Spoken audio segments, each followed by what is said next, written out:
وقتی باردار شدم خبر بارداری میگفتم خیلی پیغام گرفتم ما اصلا باورمون نمیشه، ما اصلا فکر میکردیم تو هیچ وقت بچه دار نمیشی، وای حیف این هیکل نیستش که تو باردار شدی، هیکلت الان به هم میریزه.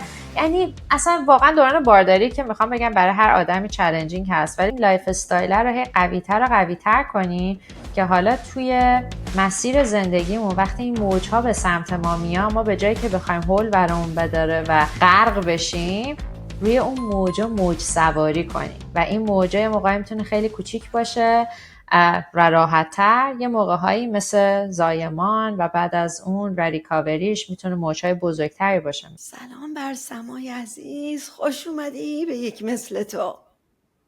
سلام امیتیس جان، مرسی از دعوتت، خوشحالم که اینجا. زنده باشی، مرسی که دعوتمو پذیرفتی. بریم برامون یه کوچولو از قصه زندگیت بگو، کجا بودی، کجایی الان، چی کار میکنی، تا بریم تو دل این اپیزود. حتما. خب همونطور که گفتیم من سما قربانی، متولد تهران ایرانم. تقریبا 10 سالی میشه که مهاجرت کردم. یه حدود 6 سالی بوستون بودم، بعد 2 سال سوئیس بودم، الان 1 سال الی ام. خلاصه که یه کم این ور اون ور زیاد شدم، ولی حالا خیلی هم این سوال میپرسن که دیگه ایشالله الی مقصده، میمونی لس آنجلس؟ حالا فعلا حالا قراره که بمونم. به تازگی بچه دار شدم، یه پسر 10 هفته‌ای دارم. مرسی، خیلی ممنون. مربی بدنسازی و تغذیه هستم که تقریبا حدود 14 سالی میشه که تو این حرفه دارم به صورت تخصصی کار میکنم. هم توی ایران کار میکردم و هم توی تمام شهرهایی که گفتم.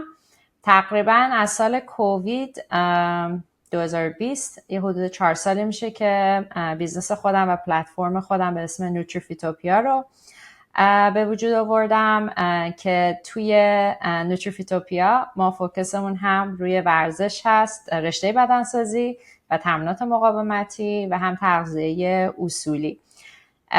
و اینجا الان تو این لحظه تو این نقطه در خدمت تو هستم. زنده باشیم، مرسی از توضیحاتت. ما یه مشابهت بامزم داریم. آره اون روز که صحبت میکردیم واقعا خیلی بامزه است که هم من هم تو معماری خوندیم و الان تو 2 تا رشته کاملا بی ربط به معماری داریم فعالیت میکنیم. هیچ کدوم وفادار نموندیم به معماری. آره. البته من میگم معماری همیشه تو قلب من هست، یعنی همیشه شاید اگه برگردم عقب باز هم معماری میخوندم. نمیدونم یکم یه چی میگن غیرت خاصی نسبت به معماری همیشه دارم، یعنی احساس میکنم معماری بینشی به آدم میده توی زندگی که کمتر توی رشته های دیگه دیدم که این بینش رو به آدم بده. برای همین از انتخابم همچنان راضیم، ولی خب طبیعتاً وقتی که آدم میره توی دنیای حرفه‌ای یک رشته‌ای با اون چیزی که تصور میکنی، حداقل برای من اینجوری بود آمیتیس، متفاوت میشه و خب برای همینه که داون د لاین من با بدنسازی آشنا شدم، وارد این رشته شدم و خب بیشتر علاقه‌مند شدم و بعد دیگه یه جایی تصمیم گرفتم که نه، مسیر من اینه و دوست دارم که روی آدم‌ها، روی زندگیشون تاثیرگذار باشم توی لول فردی، تا اینکه بخوام صرفا یک محیط امنی مثل خونه یا فرض کن یه مکانی براشون طراحی کنم که برن اونجا. خیلی خواستم برم به درون و فکر میکنم شاید اینجا جایی باشه که نقطه عطف کار من حالا توی حوزه سلامت جسم بیشتر و حوزه شما که سلامت روان هستش، فکر میکنم بچه اشتراکمون بیشتر این بوده که خواستیم خیلی فردی تر بشیم با آدم ها و جور دیگه روشون تأثیر گذار باشیم. دقیقا خیلی با حرفات موافقم، به خاطر اینکه خیلی جاها ما تو زندگی یه سری انتخابا میکنیم، مثلا مسئله رشته و کار، و بعد میریم و بعد از اونجا اصلا به یه جای دیگه میریم، قرار نیست همونجا بمونیم. و مثلا معماری برای من، تو همونطور که خیلی قشنگ گفتی، انگار یه پلی بوده، یه پله‌ای بوده، یه مسیری بوده. خب میدونی همه آدم ها یا بیشتر آدم ها شاید بگیم اگه همین دلشون میخواد که خیلی سرراست باشه مسیر، ولی انگار برای من تو قصه این بوده و برای من که گفتی خیلی برام جالب بوده. چه جالب. سما هم در واقع قصهش تو معماری این نمون. الانم که به سلامتی مادر شدی برای بار اول و خلاصه تو دل این تجربه هستی و من فکر می‌کنم این گفتگوی ما الان خیلی وقت خوبیه برای انجامش، چون بعدنا هم که خودت نازنینت بزرگتر بشه برگردی بهش نگاه کنی توی تجربه دیگه هستی. کسایی هم که دارن ما رو میبینن و میشنون اگه احیانا الان تو تجربه مادر شدن هستن شاید خوب وقتی باشه که بشنونش. چرا؟ چون تو مربی در واقع فیتنس و سلامتی هستی، ورزش و تمام چیزایی که از خودت گفتی و فوق‌العاده است. میخوام از اینجا شروع کنیم، خیلی چالشی که الان زندگی چطوریه؟ الان با تمام محدودیت هایی که وجود داره، با کوچولویی که داری، چجوری زندگی رو، سلامتی خودت رو، سلامتی فیزیکت رو، ورزشت و تغذیت رو که درش تخصص داری پیش میبری؟ خیلی چالشی داری قضیه رو شروع میکنی آمیتیس. چرا که نه. ولی برای اینکه بخوام این قسمت بحث محدودیت و چالش ها رو مخصوصا توی این مرحله از زندگی که الان هستم برات بیشتر باز کنم یا برای مخاطبین عزیزت، فکر میکنم شاید بهتر باشه یه استپ برم عقب‌تر و به این بپردازم که ما وقتی که یک لایف استایلی رو تمرین میکنیم عاملی میشه برای اینکه توی چالش هایی که قرار میگیریم کارمون راحت تر بشه. به عنوان مثال، یعنی من سمایی که سالیان سال ورزش کردن، تغذیه اصولی، اهمیت دادن به خوابم، حتی فاکتورهایی که وابسته به سلامت روان، توسعه فردی هستش و همیشه تلاشم بر این بوده که اینها رو بتونم اولویت زندگیم قرار بدم و دقیقاً چیزایی هستش که سعی میکنم به شاگردهام هم آموزشش بدم. و حالا وقتی که وارد یک چالش میشیم طبیعتاً مرحله قرارگیری در اون چالش رو برای فرد راحت تر میکنه. نمیخوام بگم چالش راحته، نمیخوام بگم قرار این پروسه چیز آسونی باشه و اصلا آسون جلوش بدم، کما اینکه اصلا نیستش. فکر میکنم هر کسی که باردار شده باشه یا تازه بچه دار شده باشه خیلی با من میتونه همزاد پنداری کنه. ولی میخوام بگم که اینها میشه عواملی که اون محدودیت و چالش ها رو کمتر میکنه. حالا چند تا مثال میزنم. مثلا به عنوان مثال ما هممون یک بودجه زمانی یکسان داریم و اون 24 ساعت در روزه. حالا اینکه من اینو به چه ترتیبی تقسیم بندی کنم و توی اون روز چه کارهایی رو بیام قرارش بدم، حتی اگر بودجه زمانی محدودی به عنوان یک فردی که تازه مادر شده، چون ما بخش اعظمی از تایم روزمون رو برای رسیدگی به نوزاد سپری میکنیم، خب طبیعتاً اون بودجه کوچیکی که مثلا اون چرتایی که بچه میزنه یا خواب طولانی تری که در طی شبانه روز داره، ما میتونیم از اون بودجه های زمانی کوتاه به شیوهی برای رسیدگی به خودمون استفاده کنیم. خیلی مواقع بله شاید لازم باشه که توی اون بودجه زمانی ما بخوابیم. یه موقعی ممکنه که بگیم آقا نه من میام یه ربع نیم ساعت ورزش میکنم. پس یه چیز دیگه هم که دوست دارم اینجا اضافه کنم اینه که ما باید خودمون رو با شرایط جدید تطبیق بدیم.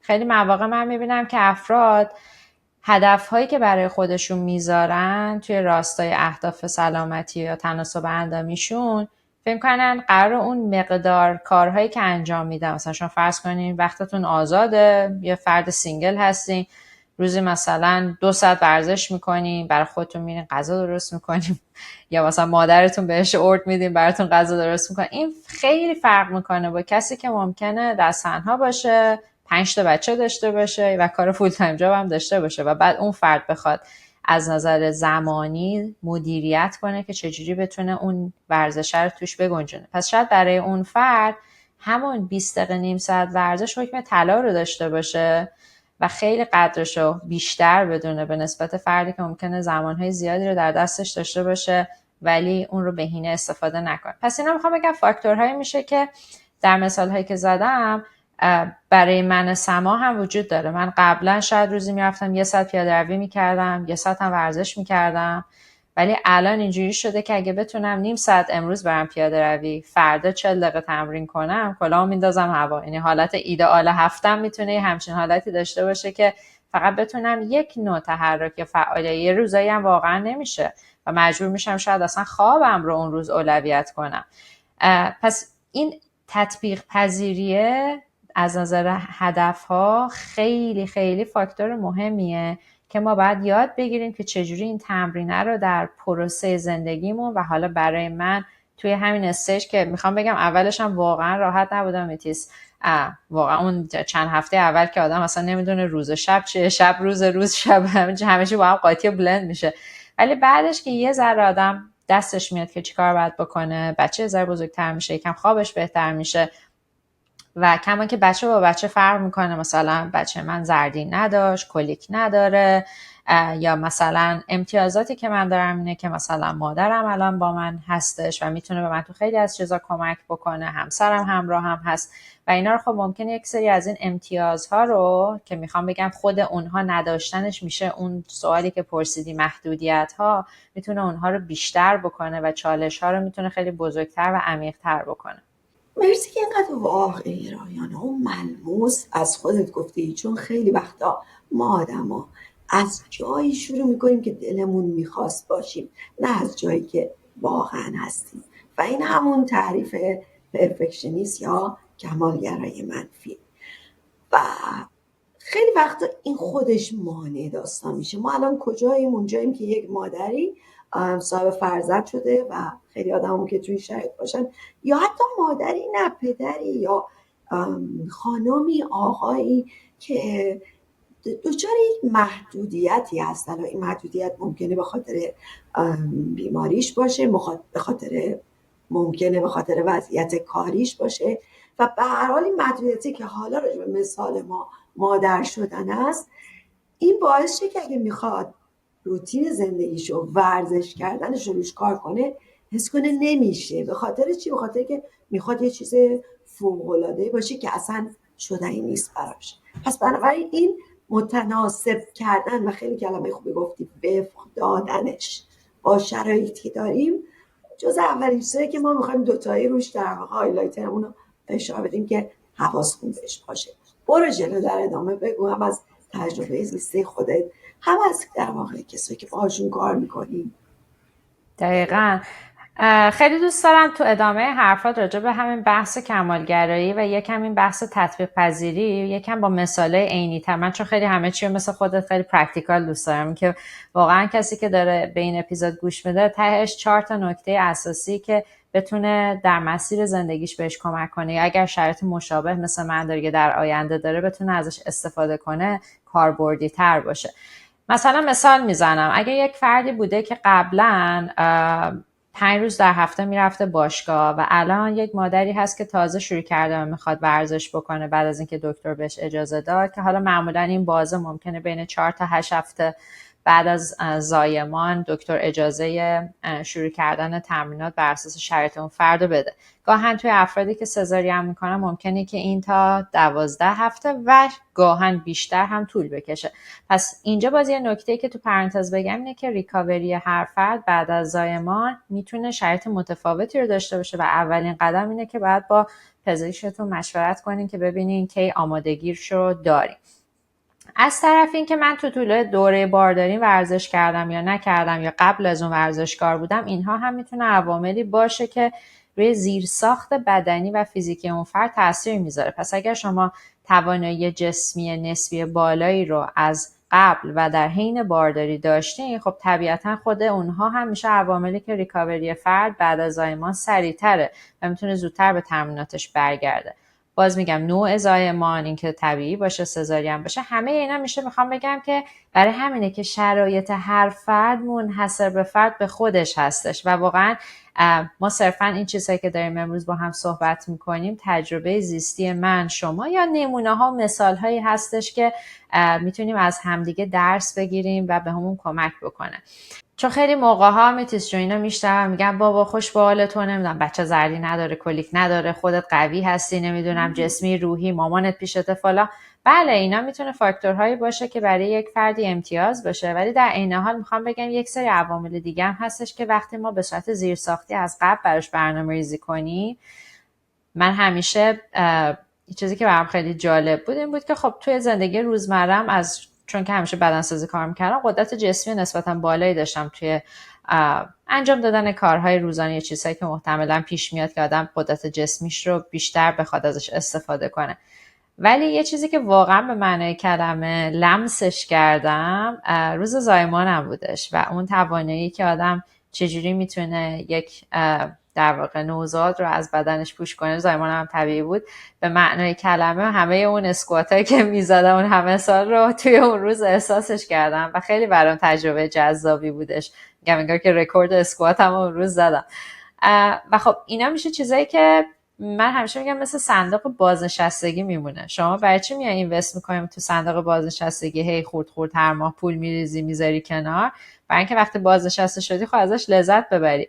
ورزش کردن هم و رسیدگی به سلامت جسم و روان هم همینه. شاید تو روزمره آدم اونقدر به چشش نیاد، کما که میاد یه موقع‌هایی، ولی توی شرایط سخت زندگی اون موج‌های سنگینی که میاد، حالا انشالله که همیشه به خوشی و شادی و نمیدونم زایمان و بچه و اینا باشه، ولی خب یه موقعی هم ممکنه که یک سری چالش هایی به وجود بیاد توی زندگی، مثل از دست دادن کسی، مثل مریضی های سنگین، و اینها شرایطی هستش که خیلی افراد رو میتونه به قهقرایی ببره، چه از نظر فیزیکی چه از نظر روانی. حالا قسمت روانیشو آمیتوس چون خودت بهتر میدونی و میتونی توضیح بدی که فردی هایی میبینی که دیگه خودشو میبازه، دچار افسردگی میشه و خب طبیعتا از اون میبینیم که ورزشو میذاره کنار، شروع میکنه پرخوری کردن و اینها میشه دست به دست همدیگه میده که شرایط فردو میتونه چالنجینگ تر کنه.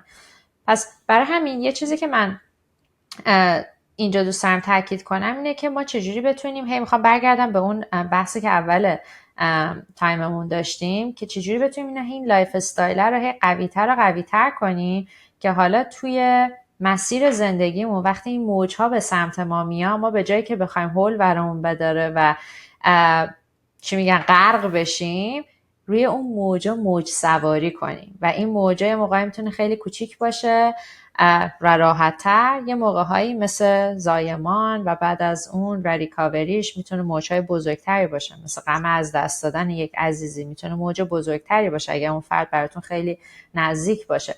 و این تمرین کردنه به ما این قدرت رو میده که بتونیم از این المان هایی که تو مسیر زندگیمون قرار میگیره یاد بگیریم. پس اینجاست که کمالگرایی هیچ جایی نداره. چرا؟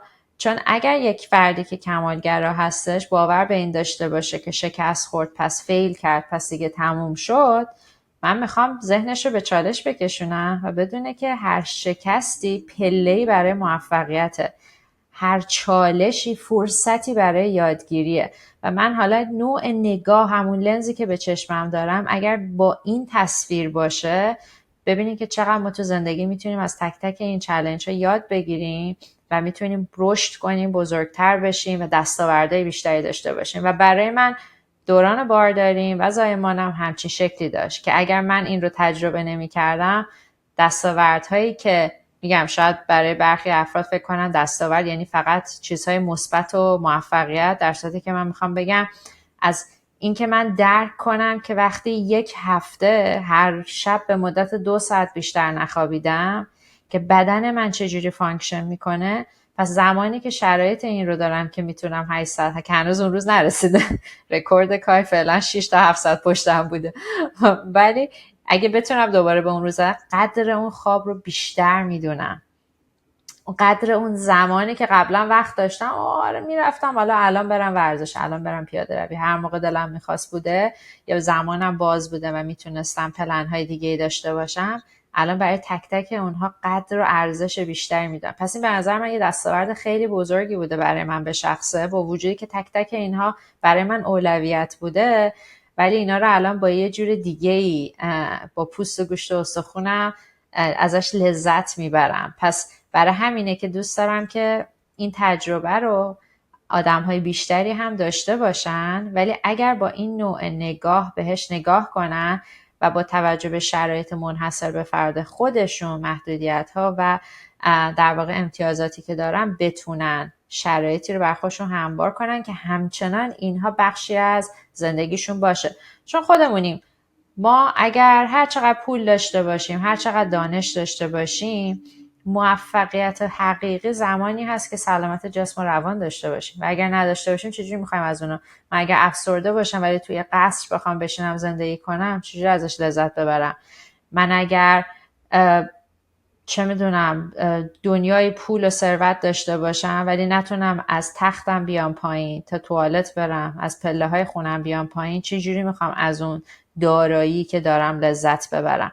پس برای همین خیلی مهمه که هی به خودم یادآوری کنیم که رسیدگی به سلامت جسم و روان، فارغ از اینکه در چه شرایط هایی توی زندگیمون قرار میگیریم، باید اولویت اولمون باشه که بتونیم کیفیت زندگی بالاتری رو تجربه کنیم. و برای من یه چیزی که همیشه ارزش بوده به شخص تو زندگی خودم و تمام تلاشم اینه که بتونم هر روز رو به گونه‌ای تمرین کنم، اینه که بتونم کیفیت زیستم رو ببرم بالاتر در حد وسع و توان خودم، در حد شرایطی که هستم. حالا این میخواد چه از نظر فیزیکی باشه، چه از نظر اقتصادی باشه، از نظر دانشی باشه و تو تمام این المان ها به نظر من میتونه تعمیم پیدا کنه. مرسی. و این کیفیت زندگی چیزیه که به اندازه کمیت ممکنه که زود هنگام به چشم نیاد. یعنی چی؟ یعنی مثلا کسی که ورزش میکنه ممکنه که در حالی که داره ورزش میکنه رو ترازو که میره، اون وزنی که میبینه، اصلا اون هیبتی از خودش رو که میبینه خیلی زود هنگام اون میزانش، اندازش، کمیتش نشون نده خودش رو، ولی کیفیته داره رشد میکنه تا یه جایی که کمیت هم دیده بشه. حالا بشر دوپا و زندگی و انسان مدرنی که امروز داریم خیلی بیشتر دنبال اینه که زود نتیجه رو ببینه. خیلی چیزها فست فودی و تند و سریع شدن و ما باید خیلی حواسمون به این داستان باشه، چون خیلی جا گیر میفتیم. من میخوام وصلش کنم به ترند و به مد و به سوشال مدیا و به تمام اینا که ما رو هول میده به مثلا سایز شماره فلان، به وزن فلان که الان مثلا این این ترنده و خیلی وقت ممکنه اصلا متوجهش هم نباشیم و بعد اون وقت اون کمیتی که در نوع خودش مهمه میشه همه چیز و نه کیفیته و هر بهای آدم ها میخوان به اون عدده برسن، به اون شکله برسن. و حالا اینو وصلش کنیم به اینی که خب مادری که، یعنی خانمی که باردار میشه و شروع میکنه فرم بدنش تغییر میکنه که تو به هر حال به میزان خودت، هر کس به قول تو با اون یگانه بودن شرایط خودش، منحصر به فرد بودن شرایط خودش تجربهش میکنه. تو هم عنوان یک زنی که باردار شد تغییر هیبت و شکل بدن تو دیدی، حالا مدت ها با تو با اون فرم ورزشکاری دیده بودی، خب تغییر کرد و بعدش بعد از زایمان میخوام برامون بگی که اینا و دیگه چه چالشایی چی کار میکنه با ذهن و بدن یک زن، اول چی کار میکنه، چطوری آروم آروم که این کلمه مهمه از توش در بیاد. بگو برام. خیلی جالبه. من به خاطر اینکه از سن خیلی کم وارد بدنسازی شدم، خب تغییرات خیلی خوبی رو از سن پایین توی بدنم دیدم و تقریبا میخوام بگم که بخش اعظم بزرگسالیم رو تا الان همیشه یک فرم و هیکل خوبی داشتم. حالا فارغ از اون میگم قدرت بدنی و اینا که همیشه بر من ملاک اصلی بوده. یکی از ترسایی که میخوام بگم خودم هم داشتم آمیتیس، واقعا همین بودش که چی میشه، میدونی، چون مثل یه چیزی مونه که تو تجربهش نکردی. حالا 1000 نفرم بیان بگن اینجوریه اونجوریه، نمیدونم چند نفر رو ببینی مثلا طرف بعد بارداریش و اینا مثلا کلی اضافه وزن آورده، هیکلش خیلی به هم ریخته، یا چند نفر از اون ور ببینی مثلا حالا فیتنس اینفلوئنسرایی که طرف چه میدونم استرالیایی سوئدی بوده و آگاه میکنی مثلا 3 تا بچه آورده چه هیکل فیتی داره و بعد تو دچار یه سری تلاطم احساسی میشی که بین تصمیماتی که میخوای بگیری، حالا فارغ از این که بحث هیکل و اینا رو بذاریم کنار، ولی این تغییراتی که از نظر هورمونی بدن زن دچارش میشه توی این پروسه، بحثی که حالا امروز خیلی راجبش صحبت کردیم، محدودیت هایی که ممکنه برای فرد از نظر شغلی ایجاد کنه. من یادمه که پیغام گرفته بودم، یه دوست عزیزم میخواست با من شروع کنه کار کردن، ماهای آخر بارداریم بودن، گفت نه حالا من میخوام وایسم، حالا تو معلوم نیستش الان بچه بذاری و بعدش چی میشه و اینا، کی بخوای دوباره برگردی به کار. گفتم تو مثل که من واقعا نشناختی. من یک ورکاهالیک هستم به معنی که حالا میگم یه موقعی هم ممکنه یه کمی بد باشه، ولی من از وقتی یادم میاد همیشه کار کردم و کارم پشنمه، علاقه ذاتیمه. من اصلا بخوامم نمیتونم کار نکنم، یعنی یه مشکلیه دیگه اینم خودش. و این شور و علاقه‌ای که دارم برای اینکه بتونم به آدم‌های بیشتری کمک کنم و خدمت کنم بهشون که بتونن زندگی سالمتری رو زندگی کنن، چون حسی که دارم و تجربه‌ای که به عنوان تجربه زیستی خودم داشتم، دوست دارم اینو کادو پیچش کنم، به همه آدما هدیهش بدم و بگم همه میتونن یه همچین چیزی رو با همچین کاری، با همچین پکیجی که بهش میگن ورزش و تغذیه اصولی به دست بیارن. و میدونی انگار که مثلا تو یه جواهری داری و میدونی که این چقدر با ارزشه و بعد از طرفی حس خدمت کردن و به اشتراک گذاری با آدم ها هم داشته باشی و دوست داری این رو تقسیمش کنی بین همه این دارایی رو و فقط برای خودت نباشه. من حسی که نسبت به بدنسازی و تغذیه اصولی دارم همچین حسیه و برای همینه که به قول اون جمله معروف میگه آروم نمیگی گیرم. خلاصه آروم نمیگی گیرم و واقعا من فقط اون 2 روزی که بیمارستان بودم و چون زایمان کرده بودم کار نکردم، از فردایش دوباره back to business. و این میخوام بگم که کلن مایندستی هستش که من درش زندگی میکنم و باوری هستش که درش رشد میکنم. پس برای همین شما فرض کن یه همچین مایندستی میاد توی چالش اینکه باردار میشه چی میشه، بدنش چجوری میشه، بعدش قراره چی میشه، بیزنسش چی میشه، چون قدرت بدنیش چی میشه. یعنی میخوام بگم اینها سوالاتی هستش که برای همه به وجود میاد. چرا؟ چون ما تجربهش وقتی یه چیزی رو تجربه نکردیم، هر چقدر بقیه بیان بگن یا از کسای دیگه بشنویم و ببینیم، باز هم خیلی خیلی متفاوته با چیزی که خودمون تجربه میکنیم و بخوایم با اون چالش‌هاش دست و پنجه نرم کنیم. ولی به هر حال ته داستان اینه که ما اینا رو بالا پایین میکنیم. چون من حتی جالبه آمیتیس وقتی بارداشتم خبر بارداری میگفتم خیلی پیغام گرفتم، ما اصلا باورمون نمیشه، ما اصلا فکر میکردیم تو هیچ وقت بچه دار نمیشی، وای حیف این هیکل نیستش که تو باردار شدی، هیکلت الان به هم میریزه.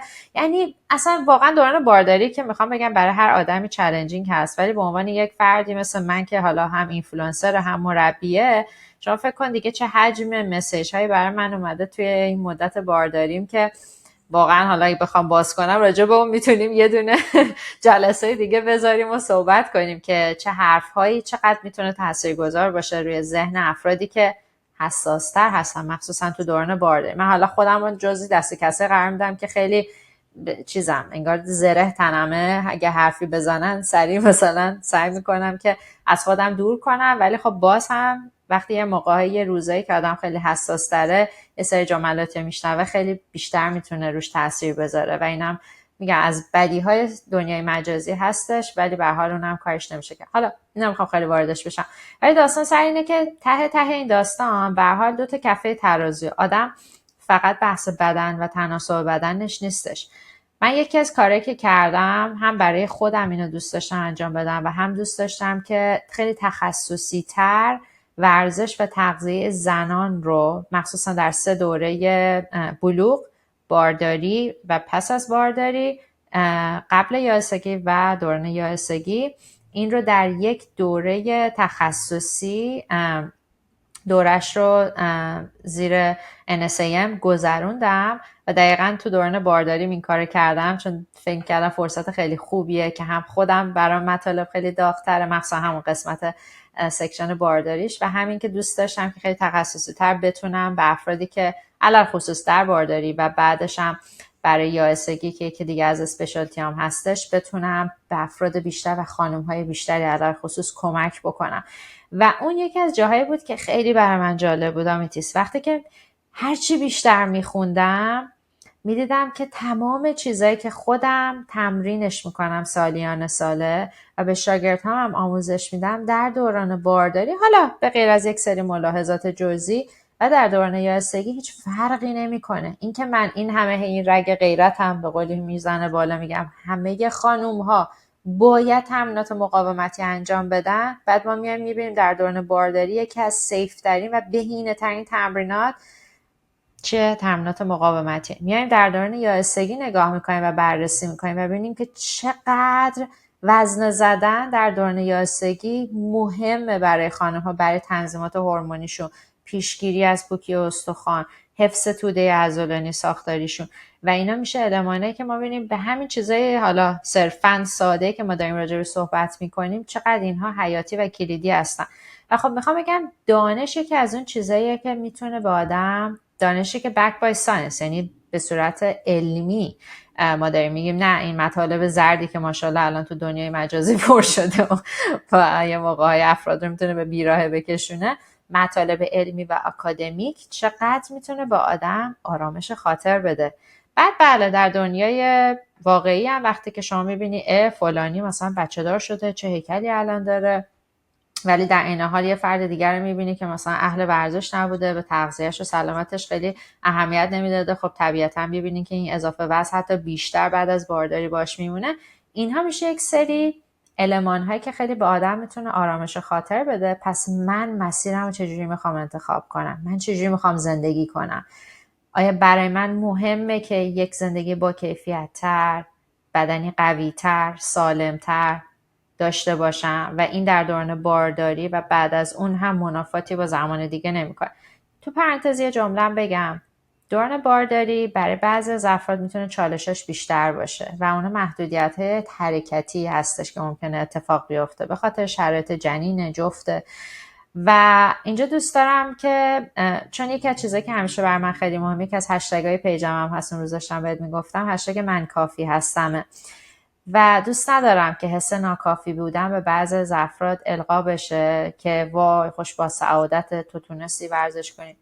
من قبل از بارداری یکی از چیزایی که با خودم نشستم فکر کردم گفتم سما اگر دوران بارداری شرایطت به گونه‌ای شد که خاص بود و نمیتونستی ورزش کنی، از الان ذهنت آماده کن که حالا به هر حال شرایط به این گونه نشد و من دقیقاً تا روز آخر بارداریم تونستم ورزشم ادامه بدم. ولی اینا چیزایی هستش که من میگم مثل هندونه سربسته است. چون آدم نمیدونه پس قبلش بهتره خودش رو و ذهنش رو آماده کنه که اگر این اتفاق براش افتاد بعداً نشینه ناراحتی کنه که آدم خب ناراحت هم میشه. مثلا یه ورزشکار بدترین چیز و سخت‌ترین چیز براش اینه که بهش بگن ورزش نکن. ولی اگر این اتفاق افتاد میخوام بدونی که کافی هستی و ناراحت نباش، این میگذره و وقتی گذشت بدون که بیشتر میتونی به بدنت و قدرت بدنیت رسیدگی کنی. الان که دارم با حرف میزنم من هم این سعادت رو داشتم و دارم که مادر یه دختر باشم که الان 20 سالشه، ولی میخوام بگم برمیگردم به عقب‌تر اون موقعی که در واقع دخترم کوچیک بود. این حس گناهی که برای مادر میاد که من مادر خوبی هستم مادر خوبی نیستم، اینو یادم میاد یه جایی سراغ من میاد. حالا بعدا که در واقع روان درمانگر شدم خیلی از مادرای نازنین توی جلسات روبرو میشینم میبینم که سراغ خیلی از مادرها میاد. حالا اینو در واقع اینجا نگاش کنیم، این مادر ناکافی و کافی بودنه خیلی جا ترکیب میشه با اینکه من اگه زمان برای ورزش خودم بذارم چقدر میخوام از بچم، از وقت بچم در واقع بگیرم.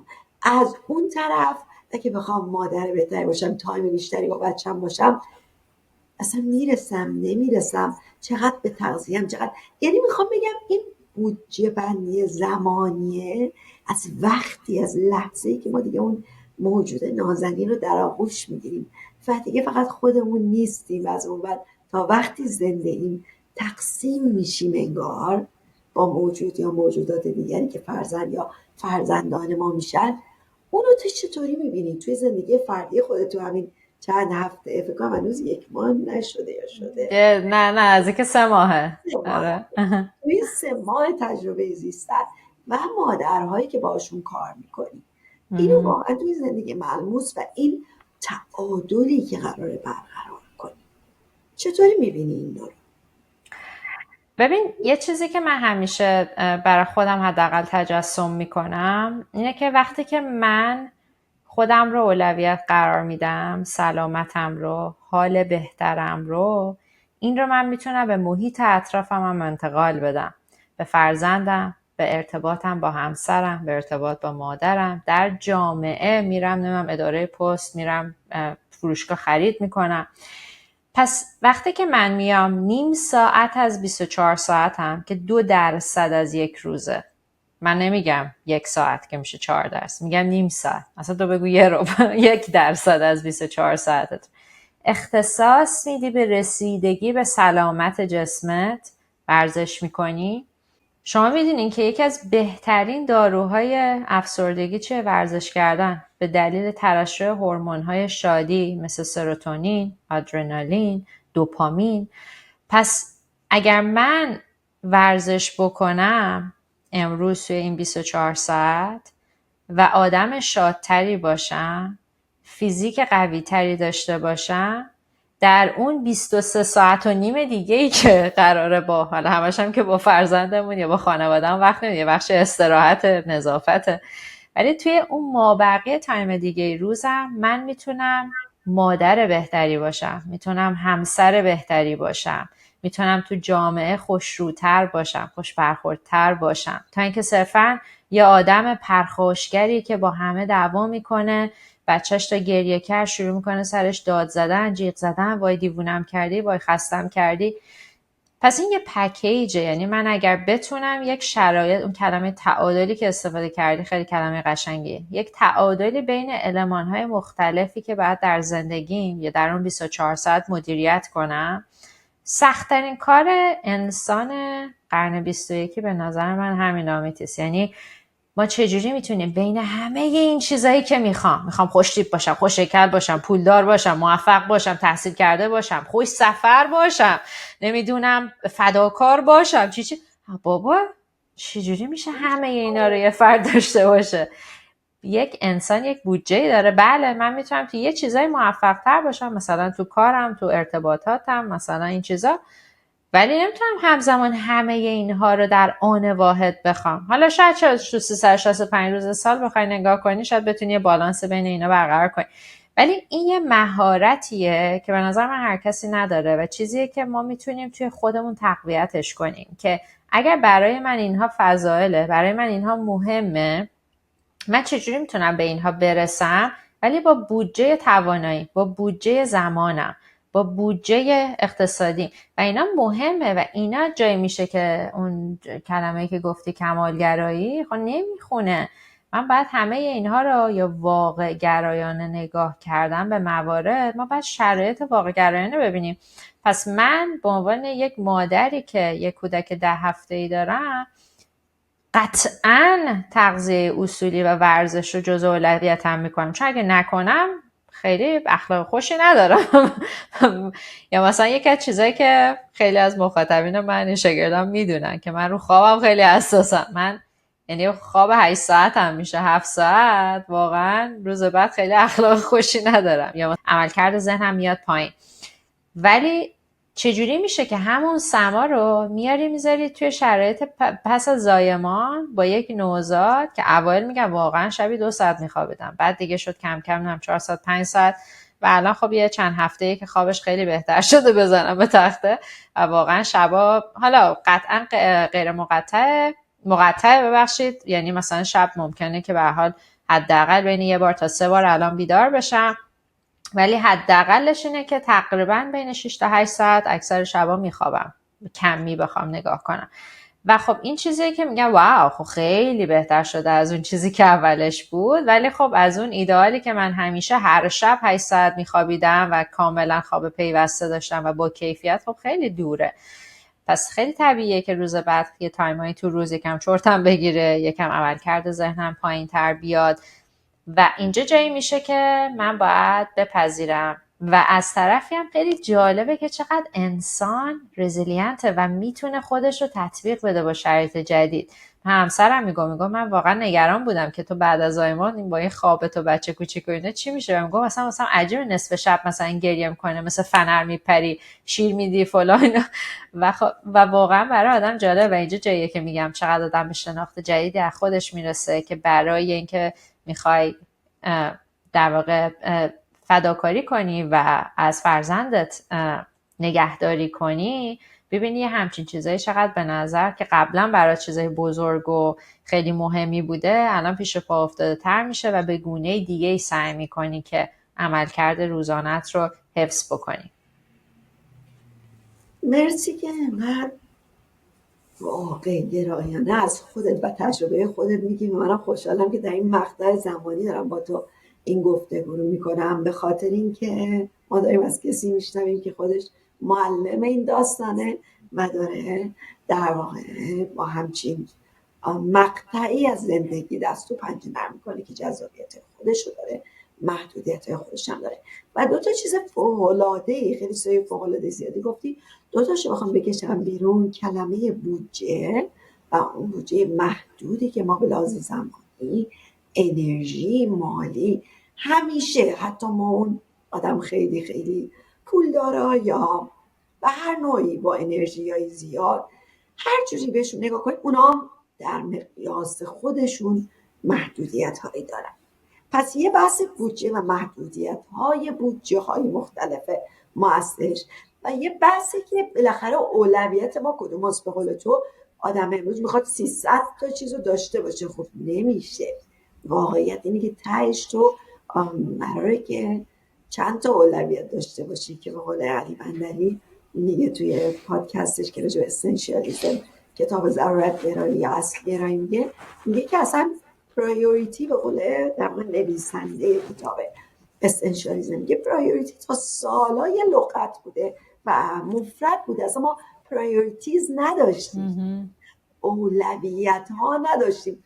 دنیای امروز به سمتی رفت گفتن یه سالا دیگه بذاریم، چون اولویت ها واقعا نگاه کنی بهش معنی نداره دیگه. توی حالا دیگه چه شده از امروز که ما میخوایم که همه چی رو داشته باشیم. حالا اینو دوباره باریک‌ترش کنیم، بیایم پایین‌تر. وقتی ما در یک شرایط خاص مثل مادر شدن هستیم، اون وقتی که واقعا دیگه شاید ما بتونیم 2 تا 3 تا در روز اولویت رو بچسبیم. و خیلی قشنگ گفتی که حواستون باشه تغذیه و ورزشتون اونجا باشه، حتی یه رو، حتی 20 دقیقه.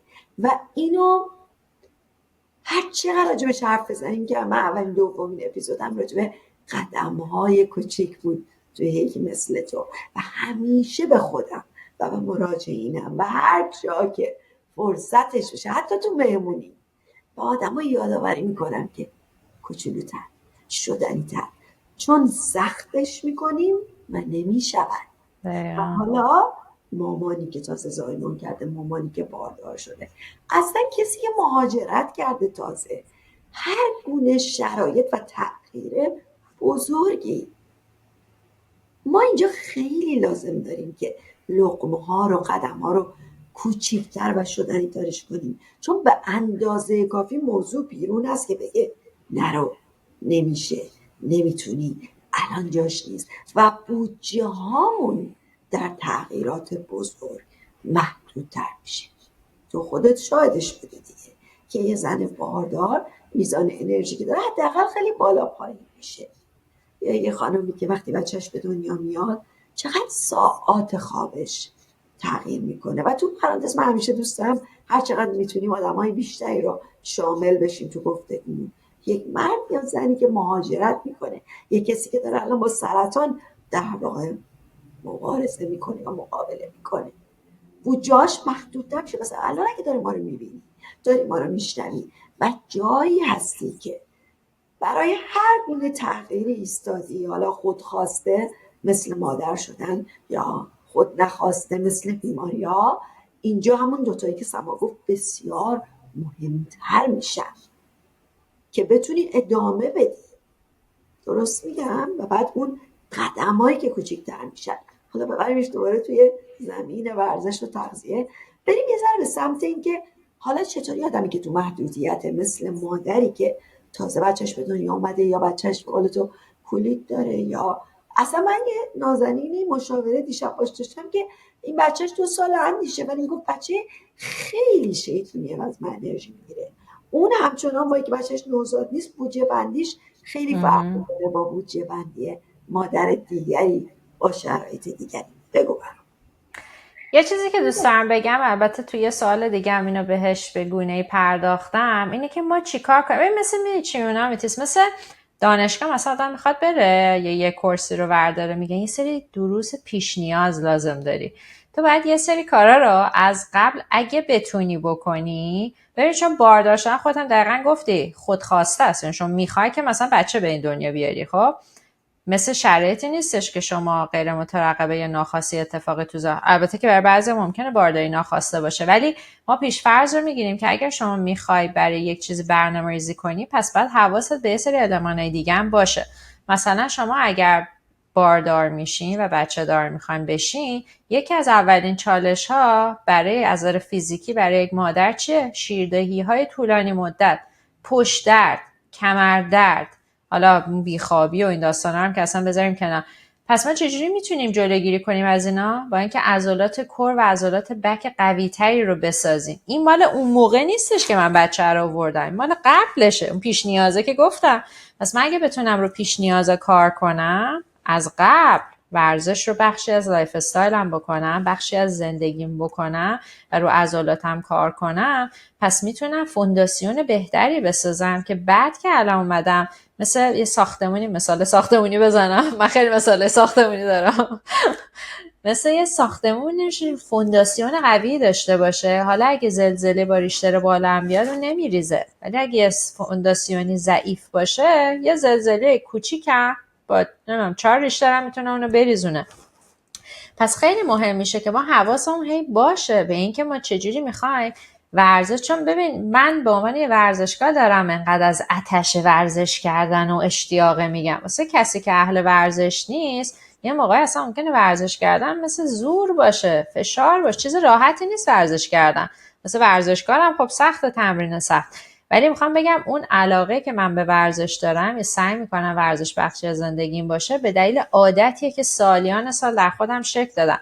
پس من روزی که تحرک ندارم و بدنمو تکون نمیدم به نوعی، حالا یه روز ممکنه وزنه بزنم، یه روز ممکنه برم پیاده روی، یه روز ممکنه یوگا کنم، ولی به نوعی سعی میکنم هر روز فرمی از اکتیویتی و فعالیت در برنامه روزانه با توجه به بودجه‌ام، مخصوصا الان که خب کمتره، باشه. یه روزایی هم بله خب ممکنه واقعا نشه، پس فکر نکنیم که من این چیزی که دارم میگم الان سما هر روز هفته داره ورزش میکنه، نخواهشم کاشکی میشه ولی نمیشه. ولی بحث من سر اینه که اگر من این عادت رو شکل داده باشم به ورزش، به تحرک بیشتر، یه گونه‌ای معتاد شده باشم، علاقه‌مند شده باشم، بدن من بخواد دوست داشته باشه، بعد وقتی که شما اونو ازش میگیری حالش خوب نیست. پشتم درد میکنه، مچم درد میکنه، کمرم درد میکنه، کرختم، انرژیم پایینه. حتی ممکنه تو بحث تغذیه میبینی که مثلا کریوینگاتون بیشتر میشه، حس سیری کافی نداری. یعنی اینا تک تک المان هایی هستش که ما میزان اکتیویتی متابولیسممون، نیاز بدنمون و در واقع شرایط فیزیکیمون به هم وابسته هستش. پس اگه من بتونم اینا رو میگم مثل اون پیش نیازا از قبل ایجاد کنم، خیلی خیلی شرایط بهتری رو میتونم برای اون مرحله دوران بعد از زایمان و وقتی که نوزاد کوچیک دارین بهتر کنیم. و اینو همونطور که خودت هم تعمیم دادی به شرایط افراد دیگه، این دقیقا برای اونها هم هست. فرد رو میبینیم مثلا دور از جون دچار آسیب زانو میشه، مثلا بعد دوران نقاهتی رو بگذرونه. خب شما چجوری میتونین همچنان به نوعی ورزش و تحرک رو حول آسیبتون داشته باشین؟ این خب خیلی مقوله بزرگیه. حالا من همیشه میگم مثلا اگه زانوت آسیب دیده، دست که داری، شکم که داری و اندامهای دیگه هستن، به اونها میتونی رسیدگی کنی اگر اون داره ریکاور میشه. پس برای همین میشه کاملا تعمیمش داد به شرایط دیگه، ولی طبیعتا بر اساس هر محدودیتی این میتونه گاهن تحت شعاع بیشتری قرار بگیره. این پیش نیازه همون صندوق پسنداز بازنشسته آره اونم هست دیگه بریم تا تهش میرسیم به اونجا. خیلی خوب بود. و میخوام بگم که این داستان خودخواسته و خود نخواسته خیلی جاها تو زندگی ما چه بخوایم چه نخوایم نیست چالش های پیش میاد و اصلا نمیدونیم کی. و این آمادگیه که گفتی، این قوی بودنه که باعث تاباوری ما میشه، دقیقا مهارتی است که ما باید روش کار کنیم. و میخوام اینو وصلش کنم به یه موضوع به نسبت چالشی که ما توی فرهنگ ایرانی مستقیما میبینیم که ورزش داره سعی میکنه جای خودش رو پیدا کنه، خیلی بهتر شده. ولی من بعضی که مهاجرت کردم دیدم که چه جالب، توی آمریکای شمالی نه همه ورزش کنن، ولی انگار عمومی تر مسئله، اینطوری بگیم. فقط با جامعه آماری که چشما میبینه، عدد و رقم ندارم، ولی حدسم اینه که عدد رقم هم اینو بگه. تو ایران هم خدا رو شکر خیلی آدم ها رو بیشتر میبینیم ورزش میکنن، مراکز ورزشی همیشه بوده و داره بیشتر میشه، ولی همیشه سرانگشتی دور برم نگاه میکنم احساس میکنم و برداشتم اینه که توی آمریکای شمالی که 11 ساله در این لحظه که داره ضبط میشه زندگی میکنم بیشتر جزء فرهنگ ماست. و حتی مقایسه که بکنم، مثلا من چندین بار واشنگتن دی سی رفتم، برداشتم میدانی اینه که تو واشنگتن دی سی، تو خود شهر دی سی خیلی زیاد آدم میبینم که دارن میدونن، اصلا تو جیما رو کاری ندارم، ولی مثلا جاهای دیگه آمریکا میزانی که من سفر کردم میبینم باز آدم میدونن و این مال یه روز نیست، مال یه بار نیست. بارها اون شهر رفتم و دیدم، باز اون نمیدونم چقدر این دقیقه. ولی میخوام بگم که من نمیتونم بر اساس اون الان فتوا بدم که بس در واشنگتن دی سی نسبت نه، اصلا حرفم فهوای کلامم به قول معروف از این داستان اینه که به نظر میاد که ما توی خودمون با فرهنگ قشنگ ایرانی هنوز جا داریم که این ورزش بشه مثل کارهای ضروری زندگیمون. تو که داری این کار میکنی با عزیزان، چی میگی؟ اشتباه میگم؟ درست میگم؟ چطور میبینی اینو؟ چون این خیلی ربط داره به اون گفتگوی قبلیمون. بگو. بله آمیتیس، منم کاملا باهات موافقم و این چیزیه که حالا منم میگم عدد و رقمی از نظر آماری صحبت نمی کنم، ولی تجربه خودم حتی به عنوان یک مربی که هم تو ایران کار کردم و هم تو آمریکا میتونم بگم که این تفاوت خیلی وجود داره از نظر فرهنگی، بستر فرهنگی و علل خصوص در جامعه زنان.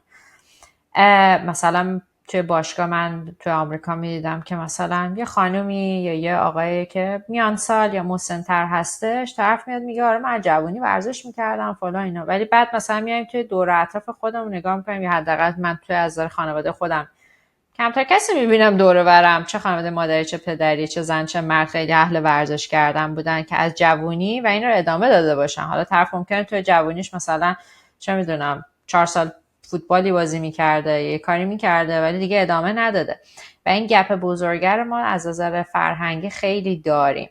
البته که جالبه توی این اکچولی اینو از نظر آماری من توی همون کورسی که داشتم میگفتم خونده بودم، عددش الان یادم نمیاد، ولی اومده بودم تو جامعه آماری زنان آمریکا مقایسه کرده بودن 10 سال گذشته به نسبت 10 سال قبل ترش حدود 15% خانوم ها تمرینات مقاومتی بیشتر انجام میدن، که این خب داره خودش نشون میده که حتی تو جامعه آماری جایی مثل آمریکا هم این رشد افزایش نرخ خانوم ها برای ورزش کردن مخصوصا در تمرینات مقاومتی بیشتر شده.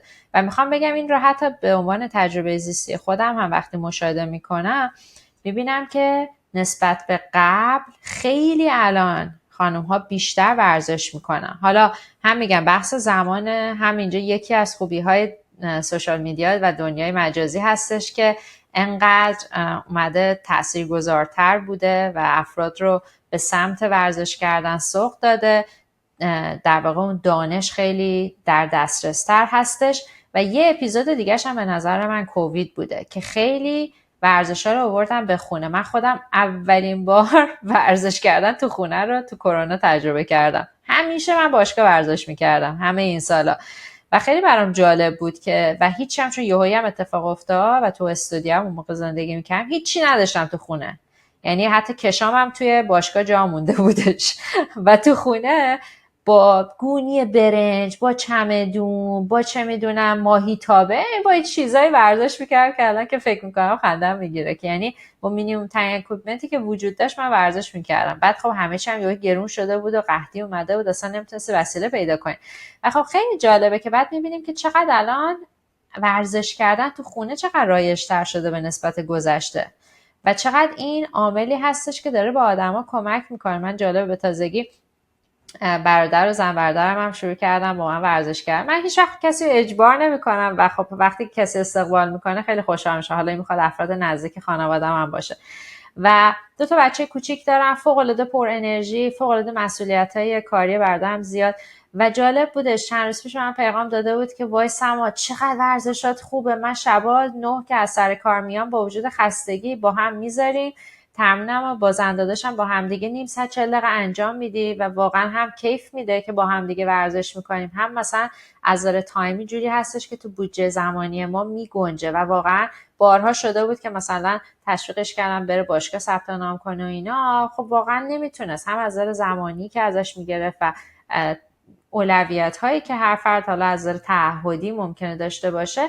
شرایطی هستش که اینجا جاییه که ما وقتی میبینم من به عنوان یک فرد شرایط اینو ندارم که بخوام برم باشگاه بیام، زمانم اجازه نمیده. یکی ممکنه بودجه باشه، مثلا میگه وای من هزینه رفتم به باشگاه ندارم و میاد ببینه تو خونه میتونه ورزش کنه، یا یک مادری که تازه بچه آورده زمان اینو نداره که بره باشگاه و بیاد. من خودم سالیان سال میگم باشگاه ورزش میکنم، تنها باری که تو خونه ورزش کردم کرونا بود و الان از 4 ماه پیش که در واقع اومدم توی حیاط خونمون یه دونه جیم خونگی درست کردم. خب میگم اینا همش برنامه‌ریزی دیگه، از قبل من رفتم این وسایل رو تهیه کردم، آماده کردیم، ستاپ کردیم که بعد میتونم دیگه بعد از بارداری به تمریناتم ادامه بدم و نگرانی نباشم که حالا حتی کیفیت تمریناتم هم خیلی بخواد بیاد پایین، چون اکویپمنت کاملتر و مجهزتری الان دارم. و اینا چیزایی میشه که ما میتونیم توی همچین شرایطایی هی بهتر و بهینه‌ترش بکنیم و عواملی نشه برای اینکه یا موانعی بشه برای اینکه بخوایم استمرارمون رو از دست بدیم. همینه قشنگ. چقدر خوشحالم که میگی برادر و زن برادرتم شروع کردم و اون تصویری که داشتی میگفتی که دوتایی با هم دیگه ورزش میکنن میخوام اینجا پررنگش کنم که آدما نگاه کنم ببینن آیا میتونن همراهی داشته باشن. خب خیلی ما میشنویم خصوصا به قول تو بعد از کرونا که یعنی در حین کرونا که خیلی اومدن آنلاین ورزش‌های گروهی رو راه انداختن. بعضی از آدم خیلی علاقه‌مندترن که جیم برن آدما رو ببینن یا تو کلاس‌های گروهی شرکت کنن، بعضی سولو بیشتر تک نفره یا حالا مربی بگیرن یا خودشون با ویدیوهای مربی عزیزی مثل تو ورزش کنن. به حال هر کس اون پیست و تیست خودش، هم سرعت قدماش و هم ذائقه‌اش رو لازم پیدا کنه و اون بک‌گراند بسیار مهمه که ما ببینیم چقدر در خانواده‌ای بودیم که دیدیم پدر مادر ورزش میکردن، چقدر ما خودمون در واقع این کشش رو داشتیم، چقدر توی فرهنگ خانوادگی ما و تربیتی ما هست که نه، چون میدونیم که توی فرهنگ جمعیه داره رشد پیدا میکنه ولی هنوز جای کار داره. پس حالا تو جامعه کوچیک‌تر خیلی مهمه ببینیم که چقدر این در واقع بوده. و بعد اگر مادر هستیم یا پدر هستیم خب بچه ها که میبینن و از ما یاد میگیرن و آخر سر حواسمون باشه همون داستان صندوق بازنشستگی است. و یه چیزی که دستمون در نره که یه جور تو حرفات گفتی ورزش سخته، تلخ نمیشه گفت ولی شیرین هم نیست، خیلی مثل بستنی نیست. درسته، چون که اون ورزش که قشنگ باید عرق کنی، وزنه برداری، همه چی، نه اون ورزش که مثلا حالا یه تک و تک کوچیکی بکنی یه دو دوره مثلا پارک محلتون بزنی، البته که اونا خوبه ولی من همیشه میگم اون نزنیم خودمون، اونا خوبه که مودمون یه خورده عوض بشه ولی اونجوری برای ما کار جدی نمیکنه. اون تمام اصولی دیگه اونا خوشمزه نیستن و مثلا راحت نیست بشینیم راحت این کلمه بشینیم پای تلویزیون مثلا پاپکورنمون رو بخوریم تلویزیونمون رو ببینیم. به عنوان حالا بخش آخر که دوستم ندارم بخش آخر بشه ولی جمع کنیم اپیزودو، میدونم که الان خیلی کوچولو یاری داده و تمام کسایی که دارن کمک کنن که تو اینجا داریم ضبط می‌کنیم ولی به عنوان بخش آخر بهمون که چطوری این سخت و آسونش کنیم، یه ذره عطریه و پاشیم روش خوشمزش کنیم که شدنی تر بشه. بگو برام. آره حتما. ببین یه چیزی که خودت بهش اشاره کردی که خیلی خوب بودش همون بحث علاقه و ذائقه یک فرده. یعنی درسته که یه چیزایی خیلی مهمه انجام دادنش، میگم باز من تاکید میکنم روی اهمیت تمرینات مقاومتی علل خصوص برای خانم ها، ولی به هر حال هر نوع ورزشی بهتر از بی ورزشیه، هر نوع تحرکی بهتر از بی تحرکیه. پس شاید خوب باشه که اگر من فکر میکنم این الان یه غول بزرگیه ورزش کردن و تحرکه، من بیام با یه قدم کوچیک بردارم و به سمتش حرکت کنم و اون گاردم و اون دیوارم رو بندازم، میشه یه عامل مثبتی باشه که بخوام به سمت حالا بهینه سازیش حرکت کنم. خلاصه من یه مثال ساختمونی باز باید براتون بزنم. شما اگه میخواین یه ساختمون بسازی، اولش که به فکر این نیستی که من الان میخوام نمیدونم سرامیک توالتمو چی بزنم یا دیوار اتاق بچه‌مو چه رنگی کنم یا چه متریالی برای کابینت آشپزخونه استفاده کنم. اول بعد فونداسیون رو بریزی، پیو بکنی، فونداسیون رو بریزی، طبقه طبقه صفرکاری رو بری بالا، بعد حالا به فکر نازک‌کاری باشی. تو بحث در واقع تغذیه و ورزش هم همینه. من اگه به شما بگم بیا سالم‌تر غذا بخور، هیچ دانش تغذیه هم نداشته باشی، حداقل چیزا رو میدونی که آقا باید سعی کنی مثلا پروتئین بیشتر بخوری، سبزیجات و میوه‌جات بیشتر بخوری، غذاهای فرآوری شده کمتر بخوری، نمیدونم نوشابه و تنقلات کمتر. یعنی یه کلیتی رو فکر میکنم هر فرد بزرگسالی دیگه از دایره بحث تغذیه شاید بدونه.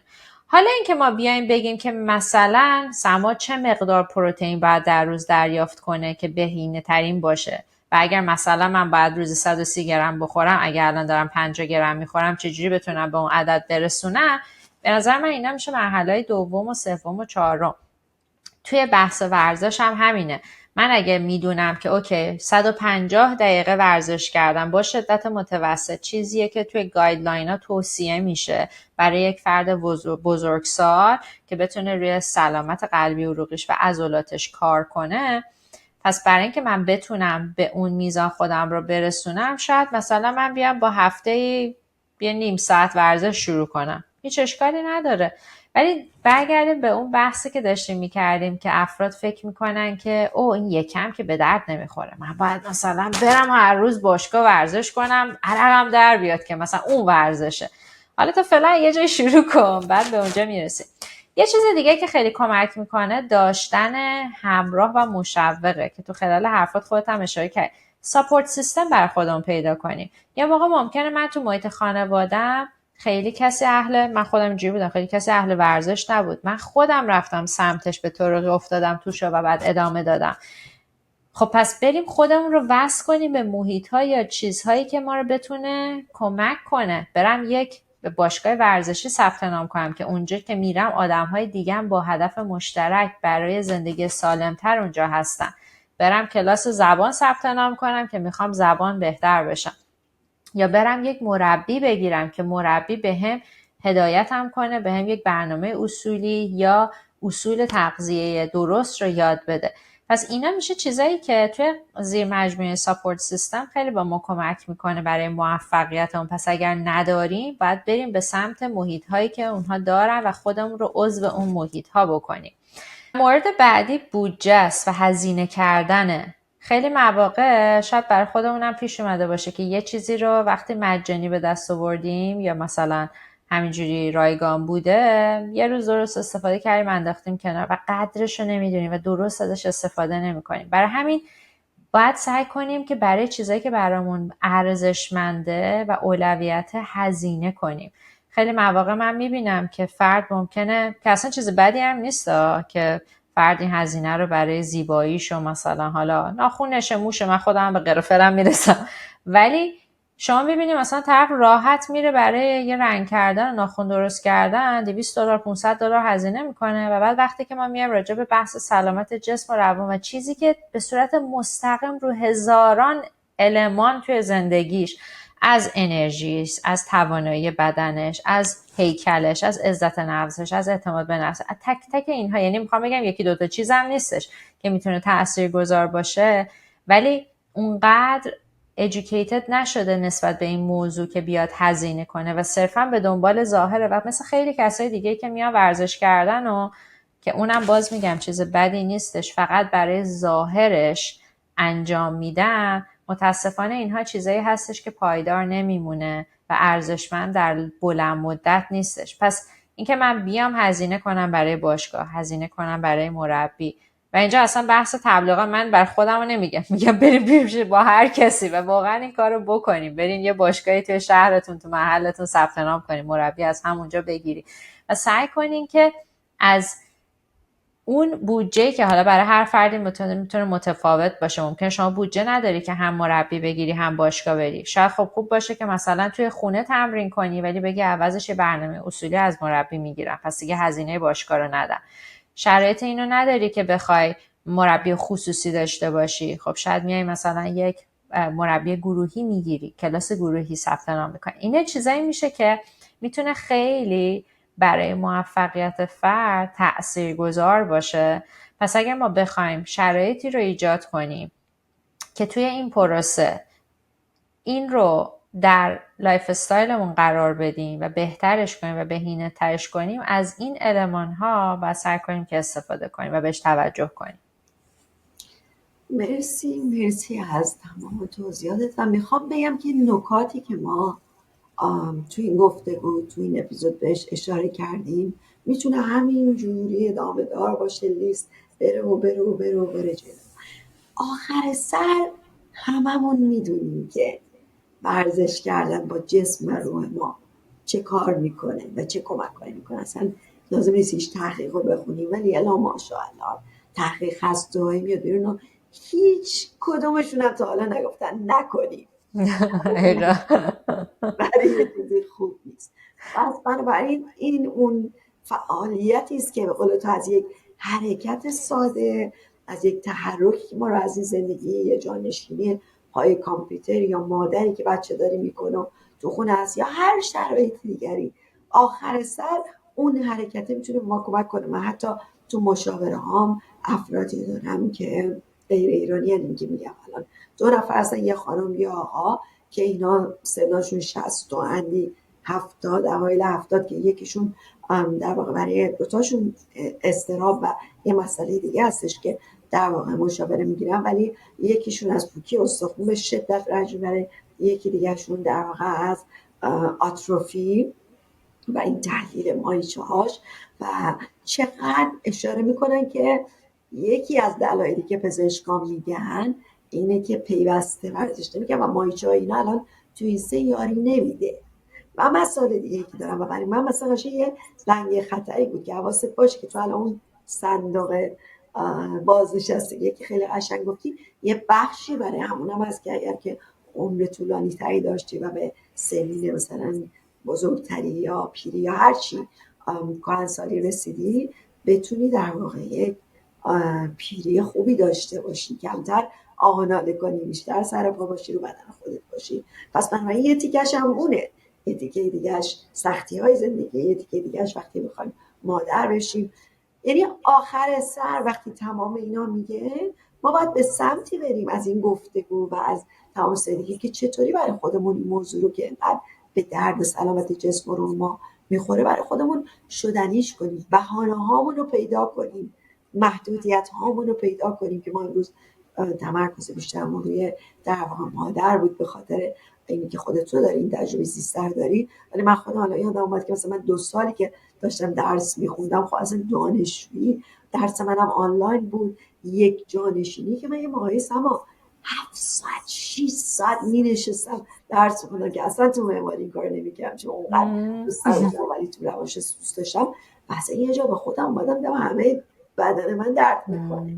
حالا با یک کشش ساده و اینا جواب نمیداد که بعد از 4 ماه 5 ماه گفتم الامان برگردم به جیم، چون واقعا اون 4-5 ماه اول فکر می‌کردم نه من الان این درس رو ول کنم برم جیم نمیرسم. بعد دیدم اوه میخوام که دیگه این درس نباشه، اگر که من بعد بخوام یه سال دیگه دیر باشه برای داستان دیگه، حالا باید فیزیوتراپی رو اضافه کنیم. اینو حواسمون باشه هر جایی که ایستادیم رفقا عزیزان، هر جایی که الان تو زندگیتون ایستادیم وایسین و به صدای بدنتون گوش بدیم، ببینیم چه خبره و چطوری میتونیم که این داستان رو بیشتر و بهتر با وضع موجودتون وفق بدیم این تحرک و ورزش کردن.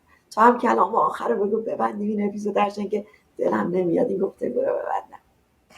حتما یه جمله هست میگن فرزندان ما سرمایه ما هستن. اینطور نیست، عضلات ما سرمایه ما هستن. اینو یادتون باشه.